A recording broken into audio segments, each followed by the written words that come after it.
우리가 민수기 15장 말씀을 통하여서 이스라엘 백성들에게 하나님께서 제물을 드리고 예물을 드리고 하나님 앞에 거룩하게 다시 회복하는 방법이 무엇인가 라는 것을 보여주셨습니다. 그런데 그것을 보여주실 때에 어떠한 자들은 아마 큰 감격 가운데에 이 모임에 참석하였지만, 또 어떠한 사람들은 이 일을 행하면서 오히려 시험에 든 사람들도 있었습니다. 이게 참 이게 어떠한 일을 한 가지 사건, 현상이 일어나게 되면 우리가 가지고 있는 생각이 사실은 너무나도 다릅니다. 그 일을 보고 해석하는 방식도 너무나도 다르고, 뭐 어제 저희가 수요 예배에서 보았던 것도 그러한 말씀이었었는데, 우리가 한 가지 사건에 대하여서 보거나 생각하는 그 방식이 너무나 다르죠. 먹는 것에 대하여서도 그렇고, 입는 것에 대하여서도 그렇고, 행동하는 것에 대하여서도 그렇고, 말하는 것에 대하여서도 그렇고, 뭐 우리가 그 행동하고 뭐 하는 것들이 너무나도 다릅니다. 너무나도 달라요. 민수기 15장, 14장까지 이렇게 범죄를 하고 하나님께서 15장을 통하여서 그들에게 약속하셨던 그 가나안 땅이 취소되지 않았고, 너희가 나에게 제물을 드리고 예배로 오게 되면 하나님께서 받아주신다라고 말씀하시고, 또한 그들에게 죄를 죽이고 또한 거룩하게 살아갈 것을 말씀하셨으면, 이제 그들이 행할 것은 무엇이겠습니까? 감사하면서 하나님 앞에 정말로 이 광야의 길 40년의 길이지만 정말로 그 시간, 불순종한 그러한 시간들을, 때들을 회개하면서 되돌아보면서 주를 위하여서 또 열심히 살아가는 그 시간으로 삼아야 되겠죠. 그런데 그 속에서 불평과 원망을 품은 사람들이 또한 오늘 말씀을 보게 되면 있습니다. 그 사람들을 보면, 그 명단을 보게 되면 굉장히 지도자적인 사람들이죠. 우리 1절 말씀을 보게 되면 레위의 증손 고아스 손자 이스알의 아들 고라, 그리고 르우벤 자손 엘리압의 아들 다단과 아비람과 벨렛의 아들 온이 당을 짓고, 이 당을 지은 것이 감사하며 기뻐함으로 함께 모이는 것이면 참 좋겠는데 그게 아닙니다. 사실 이 레위 지파는 여태까지 어떠한 일, 모세에게 대하여서 또 행하였을 때, 다른 사람들이 불평하고 불만하였을 때 이 레위 지파나 이 사람들이 어떻게 하였는가라는 것이 나오지 않았습니다. 오늘 말씀해 보게 되면 그들의 마음이 나오게 됩니다. 아마 앞부분에서는 오히려 모세와 아론과 함께 심정적으로 함께 하였을지 모르겠는데, 15장을 통해서 마음이 확 상한 사람들이 그 사람들이었던 것 같아요. 특별히 레위의 증손 고아스 손자 이스라엘의 아들 고라라고 하는데, 이 고라라고 하는 인물이 누굴까요? 이 족보를 이거 보게 되면 이 고라가 왜 이러한 일을 행하는가라는 것을 볼 수 있는데, 모세와 아론이 어떠한 그 지파에 속해 있냐면 레위의 지파에 속했고요. 또 레위 지파 중에서 어떤 자손에 속하였냐면 고앗의 자손에 속하였습니다. 이 고라 같은 경우는 모세와 아론과 어떠한 사이냐면 사촌지간입니다. 사촌지간입니다. 그런데 이 모세와 아론과 사촌지간이었던 이 이스라엘의 손자 고라, 모세와 아론은 아브람이죠. 아므람, 그의 아버지가. 그런데 이 고라 같은 경우에는 그의 아버지가 이스라엘입니다. 이 아버지가 다르지만 그러나 고앗의 손자, 같은 할아버지를 두고 있는 그러한 사람인데, 모세와 아론과 함께하면 좋은데 그러지 못합니다. 그러지 못해요. 그러지 못합니다. 이게 참, 이게 안타깝죠. 우리나라 속담에도 이걸 분명하게 얘기해 주는 게 있습니다. 사촌이 땅을 사면 배가 아프다. 이 오늘 말씀 보게 되면 그냥 딱 그겁니다. 사촌이 그 땅을 사면 배가 아프다. 이 르우벤 자손 엘리압의 아들 다단과 아비람과 벨렛의 아들 온이라고 하는데, 이 르우벤이라고 하는 이 지파를 강조하는 이유가 무엇일까요? 르우벤 같은 경우도 보게 되면 이스라엘 12지파로만 따지게 된다면, 혈통적인 장손을 따진다면 르우벤입니다. 르우벤. 그런데 르우벤이 장자로서의 그러한 역할을 하는 게 아니라, 우리가 그 말씀을 보게 되면 이 족보를 설명하거나 그럴 때 항상 그 이 뭐 진영이라던가 또한 행진할 때 그러한 것들을 보게 되면 가장 앞장서게 되는 지파가 요셉 지파. 그 중에서도 에브라임을 이 장자 지파로서의 그런 역할들을 하게 하죠. 그러니까 이러한 것들을 볼 때 이 르우벤의 자손 엘리압의 아들 다단과 아비람도 이게 마음이 확 상한 겁니다. 어찌 보면 두 사람 집안이 같은 마음을 품고 있죠. 만족하지 못합니다. 만족하지 못해요. 그리고 이들과 함께 또 함께하는 사람들이 누구냐 하면 2절 말씀에 보게 되면 이름 있는 지휘관들, 이스라엘 자손의 총회에서 택함을 받은 자들 250명이 일어나서 모세를 거스렀다라고 이야기합니다. 모세만 거스른 게 아닙니다. 아론도 거스르게 하죠. 그리고 그들이 모세와 아론에게 대하여서 말하는 것이 무엇입니까? 우리 3절 말씀에 보게 되면 그들이 이렇게 말하고 있죠. 너희가 분수에 지나도다 회중이 다 각각 거룩하고 여호와께서도 그들 중에 계시거늘 너희가 어찌하여 여호와의 총회 위에 스스로 높이느냐. 이들은 자신들보다 더 높인다라고 말은 하진 않지만 이스라엘의 총회 이름을 빌어갖고 자신은 누구를 높이고자 하는 것입니까? 자신들을 높이고자 하는 게 바로 이들의 마음이죠. 이들의 마음입니다. 뭐 방금 전에도 말씀드렸지만 이 고앗의 손자 이 고라가 이것에 가장 앞장섰던 사람인데 왜 그가 그렇게 했을까라는 것을 보게 되면 15장 말씀에서 그 이유를 찾아야 될 것 같습니다.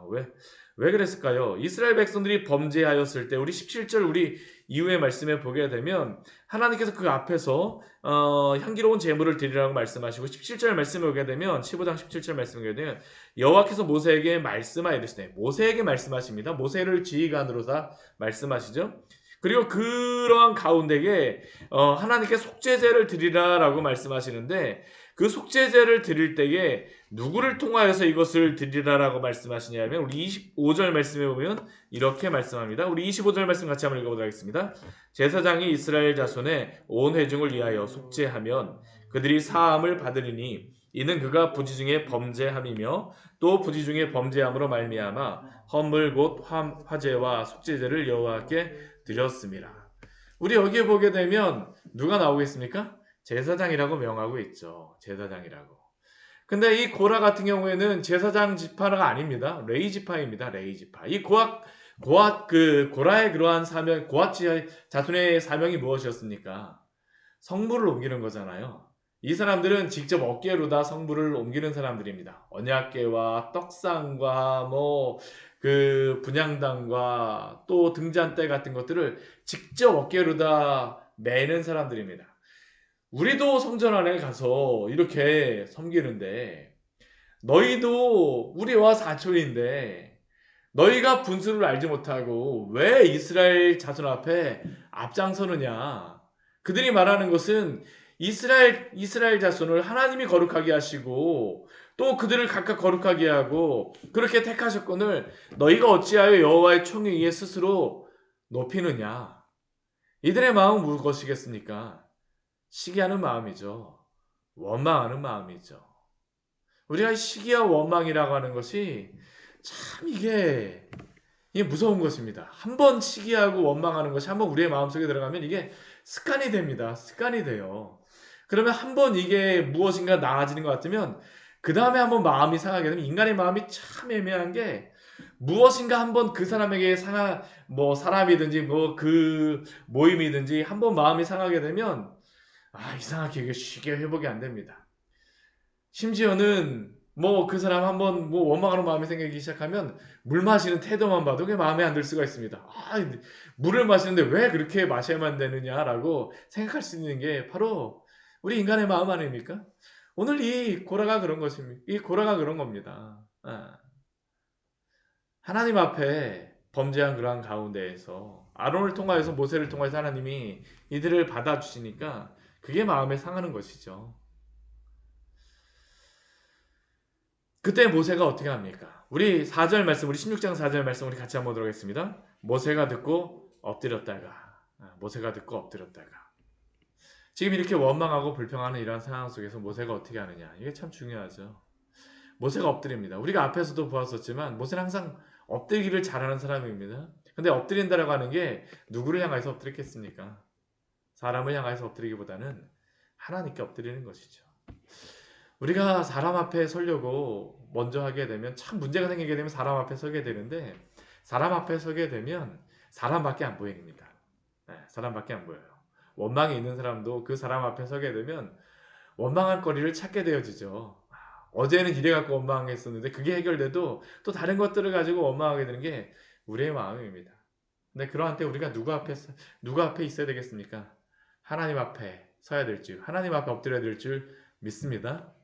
모세는 이들 앞에 얼굴을 마주다 하기보다는 하나님 앞에 엎드리는 것이죠. 모세가 듣고 엎드렸다가 앞에서도 모세는 항상 엎드립니다.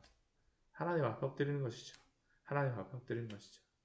그리고 하나님 앞에 엎드린 이후에 모세가 이 사람들에게 이야기합니다. 이들에게 분명히 이야기하죠. 고라와 그의 무리들에게 말하기를 여호와께서 자기에게 속하게 한 자가 누구인지 거룩하게 한 자가 누구인지 한번 보자라고 말합니다. 그리고 고라와 그 자손들에게 향로를 가져오라고 이야기합니다. 너희들도 향로를 가지고 있고 아론도 향로를 가지고 있는데 한번 그 향로를 한번 가져와 봐라. 그리고 그 향로에 불을 담고 그 위에 향을 두자라고 이야기합니다. 그리고 하나님께서 택하신 자를 거룩하게 할 것이다라고 이야기하죠. 그리고 우리 17절 뒤에 말씀에 보게 되면 레위 자손들을 향하여서 고라를 대표로 하지만 레위 자손들을 향하여서 무엇이라고 말합니까? 너희가 너무 분수에 지나치느니라 라고 말을 하고 있습니다. 이들이 모세와 아론을 향하여서 너희가 분수에 지나도다 라고 이야기하는데 모세가 우리가 아니라 너희가 분수에 지난다라고 말하고 있죠. 왜 그렇습니까? 그들의 위치를 벗어나게 되었기 때문입니다. 모세가 고레에게 말하는 또 레위 자손에게 말하는 것이 무엇일까요? 하나님께서 그들을 구별하여서 하나님을 여호와의 성막에서 봉사하며 섬기게 하셨거늘 그들이 그들의 자신에게 주신 그러한 일을 향하여서 하나님을 섬기게 한 일에 대하여서 작은 일로 여기겠느냐라고 모세가 그들에게 말합니다. 원망과 불평이 일어날 때 대부분 왜 그렇습니까? 지금 일어나는 것을 보게 되면 시기라는 것은 비교하는 것입니다. 비교하는 것. 근데 비교하는 이유 중에 하나가 무엇입니까? 내가 가진 떡하고 너미 가진 떡하고 비교를 하는 것이죠. 내 떡보다 다른 사람이 가진 떡이 더 커 보이고 더 신선해 보이고 더 먹음직스러워 보이고 이게 바로 지금 고라 자손에게서 일어나는 것 아닙니까? 고라는 하나님이 그들에게 주신 그 일에 대하여서 중요하게 여기질 않습니다. 우리가 항상 불평하고 원망할 때 그러한 상황을 보게 되면 내가 받은 일, 하나님이 나에게 주신 일, 내가 하는 일이지만 그러나 그 모든 일을 하나님이 나에게 맡겨주시는 일인 줄 믿습니다. 정말로 하나님이 나에게 주셨다는 것에 대해서 이 의식을 잃어버리게 되면 아무리 큰 일이라 할지라도 원망이 일어날 수밖에 없습니다. 작은 일을 하게 되면 무엇이라고 원망할까요? 왜 나는 이렇게 작은 일을 하냐라고 원망하게 되죠. 큰 일을 하게 되면 어떻게 합니까? 왜 이렇게 맨날 큰 일만 생겨갖고 큰 짐이 있냐라고 원망하고 불평할 수밖에 없습니다. 우리가 감사할 수 있는 방법은 무엇입니까? 하나님이 주셨다는 것입니다. 하나님이 나에게 주신 일을 작은 일이라고 여기게 되면 그 일은 작은 일입니다. 하나님이 나에게 주신 일을 큰 일이라고 여기게 되면 무엇일까요? 중요한 일입니다. 누구도 우리의 일에 대해서 중요하고 그 소중한 일이라고 이야기해 주는 사람이 없습니다. 누가 우리가 하는 일에 대해서 누가 그 일에 대해서 소중히 여기고 감사히 여겨야 될까요? 나입니다, 나. 하나님이 주셨기 때문입니다. 하나님이 나에게 주신 뜰, 하나님이 나에게 주신 가정, 하나님이 나에게 주신 직장, 하나님이 나에게 주신 일들. 저도 그 목회를 하면서 광야샘교회를 섬기면서 참 이게 저에게 이걸 잊어버리면 안 되겠다라는 게 저의 기도의 제목입니다. 우리 광야샘교회 비교하는 게 아니라 하나님이 이렇게 귀한 성도님들 주시고 하나님이 이렇게 설교할 수 있는 강단을 주시고 이게 얼마나 소중한지 모릅니다. 얼마나 소중한지 모릅니다. 이 자리에서 기뻐하면서 감사하면서 내가 그 하나님의 말씀을 전하지 못하고 함께하지 못한다면 누가 정말로 그것에 대하여서 인정해 줄까요? 물론 뭐 저를 아시는 그러한 분들이 가끔씩 뭐 어떤 분들이 왔는데 목사님 얼마나 수고하세요 하고 손을 만져주시면서 막 하시게 되면 위로도 됩니다. 그러나 정말 우리가 위로받아야 될 것은 무엇일까요? 하나님이 우리에게 그 일을 맡겨주신 줄 믿습니다. 하나님이 주셨다라고 하는 것을 우리가 감사하지 못하게 되면 그 일은 항상 작은 일일 수밖에 없습니다. 여호와께서 섬기게 하신 일이 너희에게 작은 일이겠느냐. 오늘도 우리에게 주시는 말씀인 줄 믿으시기 바랍니다. 고라는 제사장의 직분과 비교하죠. 앞에 서 있는 게 아무래도 인간의 눈으로 보기에는 더 커 보입니다.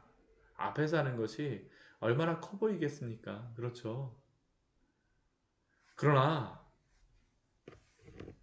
우리가 분명히 알아야 될 것은 하나님이 우리에게 그 일을 주셨다라는 겁니다. 작은 곳. 근데 그 작은 일을 하나님이 주신 것으로서 소중히 여기지 않는다면 하나님이 어떻게 큰 일을 맡기시겠습니까? 지금 11절 말씀을 보게 되면 모세가 고라에게 말합니다. 너희가 여호와를 거스르는도다. 모세와 아론을 거스르는 것이 아니라 여호와를 거스른다라고 하죠.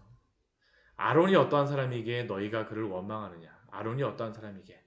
이 모세의 말은 아론을 높이는 게 아니지 않습니까? 아론이 어떠한 사람입니까?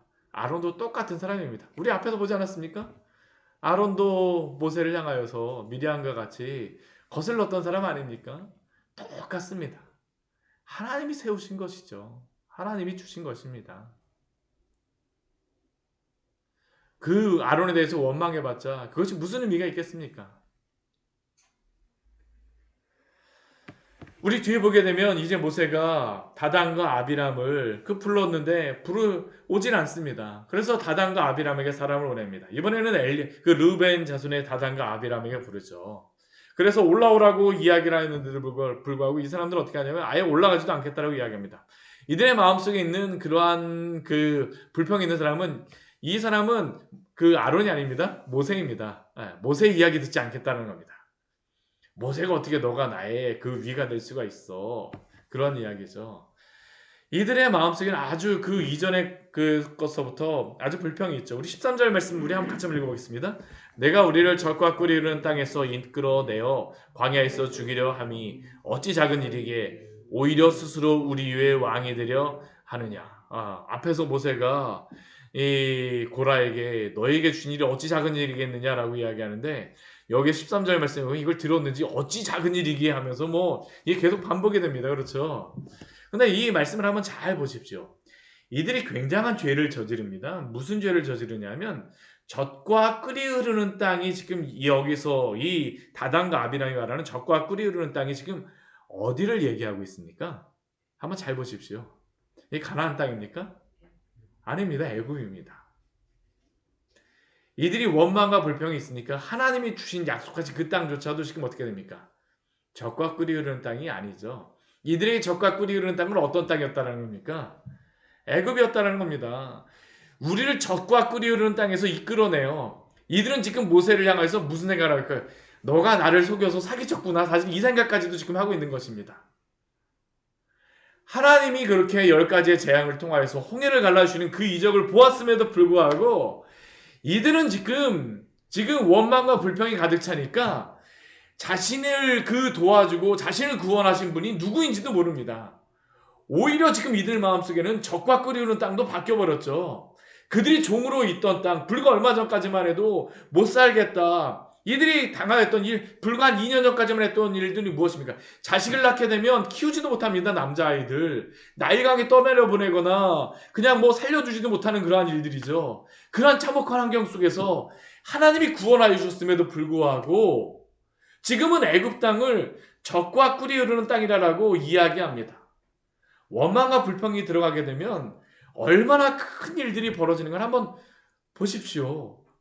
우리 잠언 말씀에 오게 되면 시기는 뼈를 썩게 한다라고 하는데 지금 이 벌어지고 있는 게 바로 이 일 아닙니까?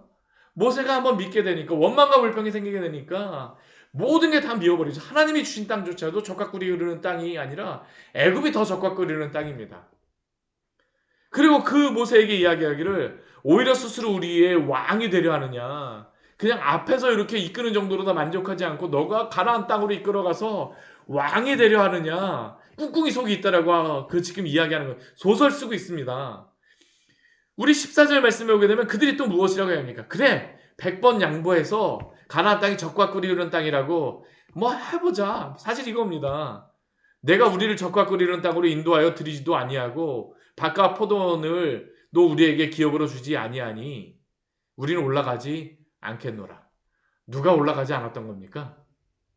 자신들이 올라가지 않았던 겁니다. 불평했던 겁니다. 근데 지금 여기서 보게 되면 모세 때문이라고 하는 것이죠. 모세 때문에. 사랑하는 성도 여러분, 오늘 하루 주 앞에서 감사하며 살아가시기를 축원합니다. 오늘 시편 136편 우리 같이 한번 읽어보기로 합니다. 우리 감사에 대한 그러한 시편의 감사에 대한 차장인데요. 우리가 잘 아는 그러한 시편 말씀 아닙니까? 우리 원망과 불평하기 시작하면 끝이 없습니다. 정말 끝이 없어요. 오늘 하루 시편 136편 묵상하면서 같이 읽기로 합니다. 모든 게 다 감사입니다. 모든 게 다 감사해요. 우리 1절서부터 우리 9절까지만 우리 같이 한번 읽어보도록 할까요? 우리 136편 우리 1절서부터 우리 9절까지 한꺼번에 우리 같이 읽도록 하겠습니다. 같이 읽겠습니다. 여호와께 감사하라. 그는 선하시며 그 인자하심이 영원하미로다. 신들 중에 뛰어난 하나님께 감사하라. 그 인자하심이 영원하미로다. 주들 중에 뛰어난 주께 감사하라. 그 인자하심이 영원하미로다. 홀로 큰 기이한 일들을 행하신 이에게 감사하라. 그 인자하심이 영원하미로다. 지혜로 하늘을 지으신 이에게 감사하라. 그 인자하심이 영원하미로다. 땅을 물 위에 펴신 이에게 감사하라. 그 인자하심이 영원하미로다. 해로 낫을 주관하게 하신 이에게 감사하라. 그 인자하심이 영원하미로다. 달과 별들로 밤을 주관하게 하신 이에게 감사하라. 그 인자하심이 영원하미로다. 아멘. 오늘 이렇게 감사로 살아가시기를 축원합니다. 감사하기 시작하면 숨쉬는 공기서부터 시작해야 하고 떠있는 해를 보아도 감사하고 밤에 달을 보아도 감사하고 모든 것이 다 감사입니다. 오늘 하루 원망이 아니라 오늘 이 시편의 기자처럼 주님께 감사함으로 여호와로 인하여서 주로 인하여서 우리가 감사하는 겁니다. 주로 인하여서 감사하면 다 감사합니다. 오늘 하루 감사하는 감사의 성도들 되시기를 축원합니다. 같이 기도하겠습니다. 하나님 아버지 오늘 말씀을 우리에게 주셔서 감사합니다.